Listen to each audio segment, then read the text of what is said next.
and you make it fun. You make it a game. All right.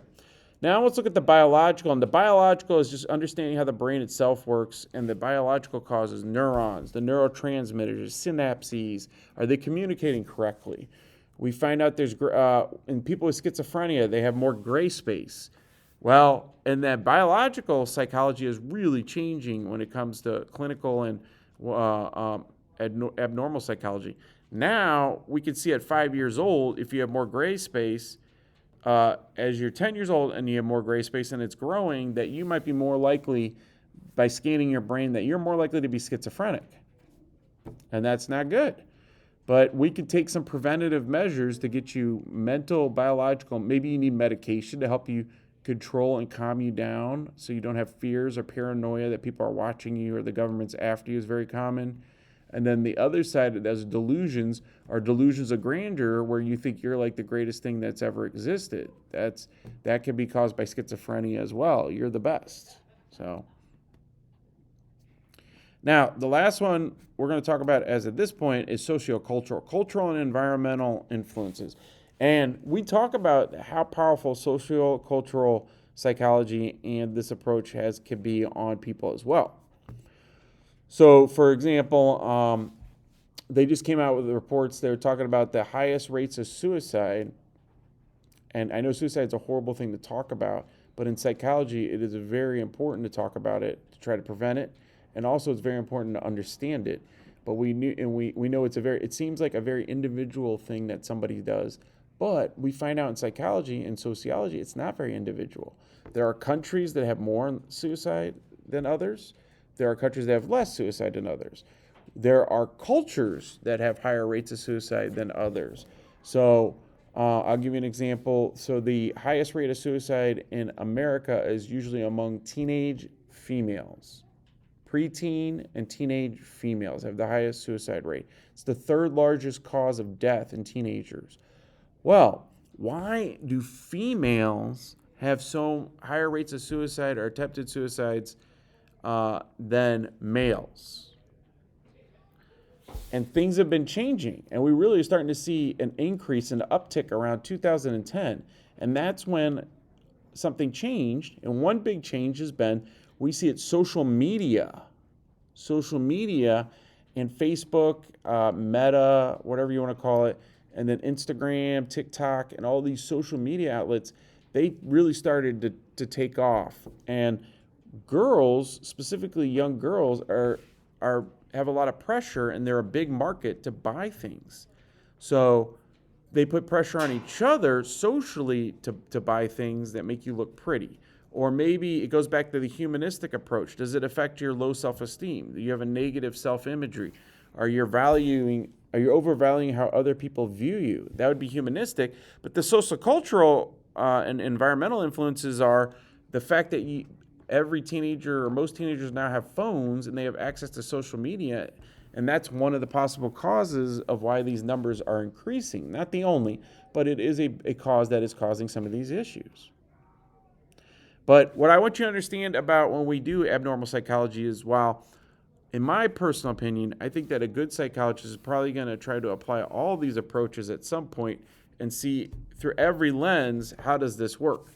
Is there something that's stemming from your childhood that needs to be examined that maybe you feel like is unresolved? That's the psychoanalytical. Or do you have some kind of bias that you're unaware of that could be in your unconscious mind? That could be psychoanalytic. Humanistic. Are you getting enough sleep? No. Do you have high rates of anxiety? Yes. Okay. Are you drinking enough water? No. Are you dehydrated and you're not getting enough sleep? Yeah. Do you have high self-esteem? Do you feel good about yourself? No. Okay. Well, then the humanistic approach.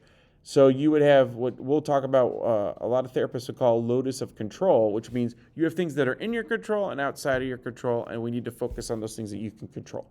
And you could control how you feel about yourself to some degree, and how you view other people's point of view to some degree. And then that's something you could work on to make yourself feel better. If you feel better about yourself, other people will see you better as well. Cognitive, we look at things that why the brain is maladaptive. It cannot adjust. The thought process has some issues. Behavioral will be like, is there being behaviors reinforced? Well, that's exactly what social media does. Facebook reinforces that girls aren't pretty, they need makeup, so that L'Oreal and Gucci could sit there and sell you really expensive clothes and really expensive makeups that really don't cost much at all to make. And you need to have good foundation, or otherwise your skin color is not going to be right, because makeup's going to be a different color than the rest of you. You look silly. So you got to buy the good stuff. All right.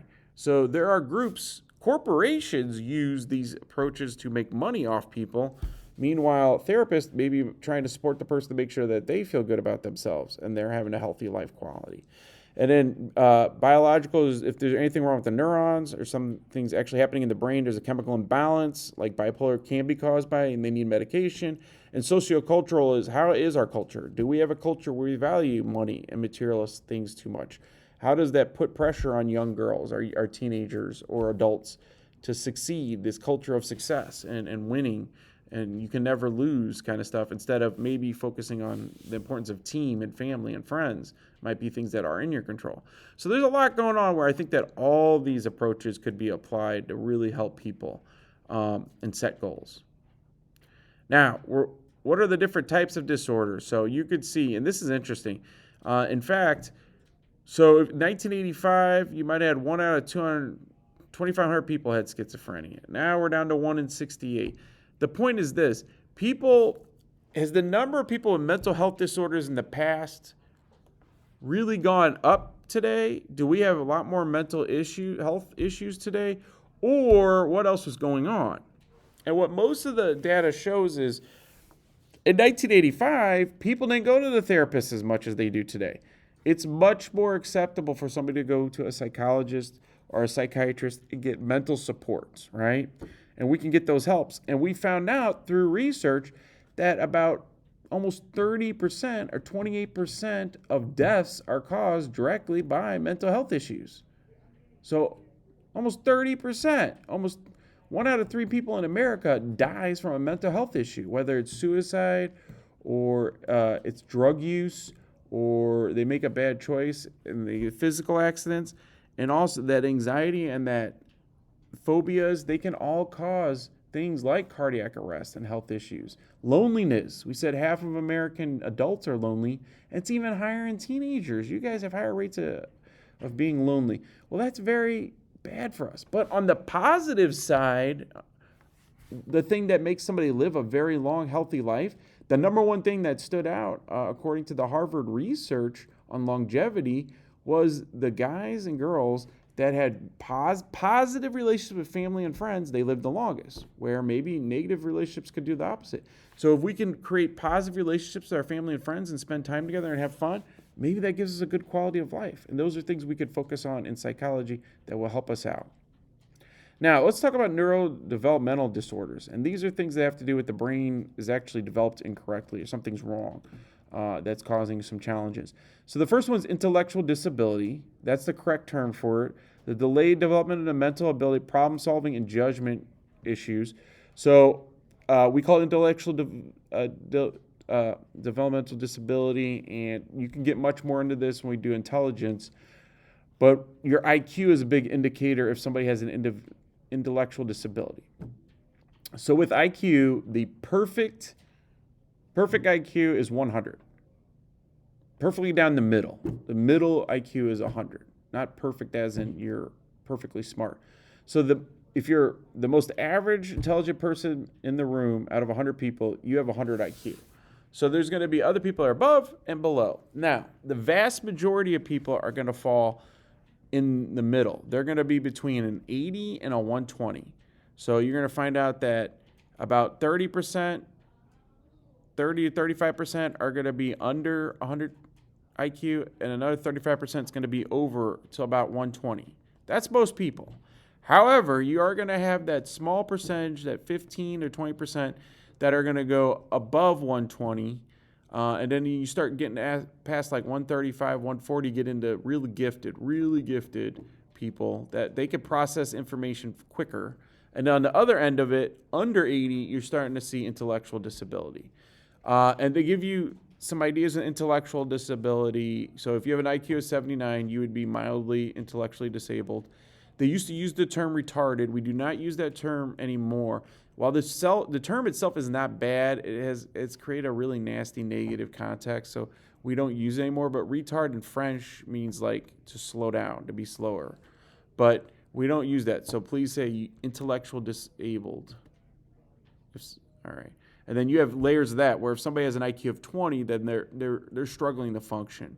Like they might need help with like putting on their clothes. Whereas somebody has an IQ of 70, they're just, school's really hard for them. It's hard to process and sit in the classroom with everybody else. They might need more supports, like we call it individual education program or an IEP. Now the next neurodevelopmental disorder we're going to talk about is autism. Autism spectrum disorder is characterized by deficits in social communication interaction combined with restrictions, repetitive patterns of behavior, interest, or activities. So autism is as common, and we're finding more and more kids are autistic. That's why I'm showing you this chart. It's actually, we used to think maybe 1 out of 2,500 kids are autistic. Now we're about 1 in 68 people are autistic. And what's happened with mental health as with autism is we are more aware of it. Teachers are much more educated on it. Therapists are better at it. We have better education on it. We can spot it better. I've worked with a lot of students that were autistic over the years. It's very common. But what autism, and we call it autistic spectrum disorder, somebody that's on the spectrum, they'll say, is they do things like they rock. That's repetitive patterns of behavior. Their interest, they might be obsessed with just one or two things, and it's hard for them to focus on other things. And these things don't necessarily mean you're autistic. I mean, we all might be. I love video games. It doesn't mean I'm autistic. And I scratch my face sometimes. That doesn't necessarily mean you're autistic. But when you put all these characteristics together, it might be autism. Social communication interactions. So autistic people might have problems like reading other people's behavior a little bit more.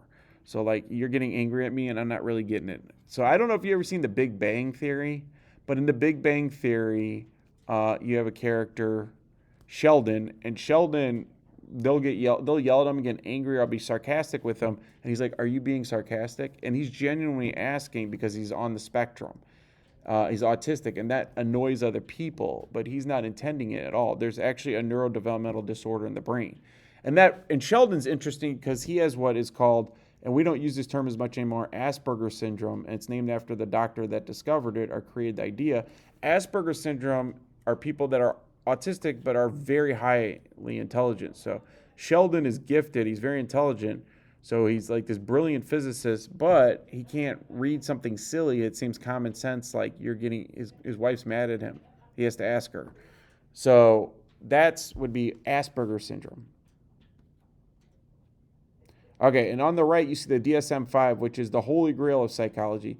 It is the book that we're going to find that psychologists use to diagnose things, okay?